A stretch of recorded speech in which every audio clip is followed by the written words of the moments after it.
శ్రీ గురుభ్యో నమః. శ్రీ గణేశాయ నమః. సూర్యనారాయణమూర్తికి వేల కిరణాలు ఉన్నాయని, అందులో ప్రధానంగా చెప్పుకోదగ్గవి 7 కిరణాలని, అందులో మొట్టమొదటి కిరణం సుషుమ్న అనే కిరణమని, రెండవ కిరణం హైషము అనే కిరణమని, ఆ రెండింటి గురించి మనం తెలుసుకున్నాం వివరం. ఇక్కడ మూడవ కిరణం గురించి తెలుసుకునే ప్రయత్నం చేద్దాం. ఈ మూడవ కిరణం విశ్వకర్మ అనేటటువంటి కిరణం. విశ్వకర్మ తథా రశ్మి బుధం ఉష్ఠాతి సర్వదా. ఈ విశ్వకర్మ అను సూర్యరశ్మి ఎల్లప్పుడూ బుధగ్రహమును రక్షిస్తూ ఉంటుంది, బుధగ్రహమును పోషిస్తూ ఉంటుంది. బుధగ్రహానికి కావలసినటువంటి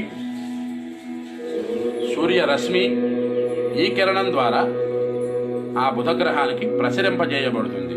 తద్వారా బుధగ్రహంలో ఉండేటటువంటి ప్రాణులు, జీవులు, ఆ గ్రహంలో ఉండేటటువంటి ప్రధానమైనటువంటి ముఖ్య ప్రాణులు, వీటన్నింటినీ కూడా పోషించేటటువంటి శక్తి ఈ విశ్వకర్మ అనేటటువంటి కిరణం నుంచి వస్తుంది.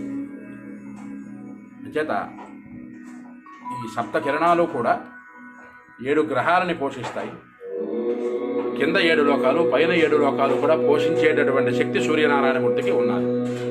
చతుర్దశ భువనాలకి సూర్యకాంతులతో ఆయన పోషణ శక్తిని అందిస్తున్నారు సూర్యనారాయణమూర్తి. అలాంటి సూర్యనారాయణమూర్తి మనకి సర్వకాల సర్వావస్థల యందు ఆరోగ్యాన్ని ప్రసాదించుగాక అని ఆ స్వామివారికి నమస్కారం చేసుకుంటూ హరి ఓం స్వస్తి.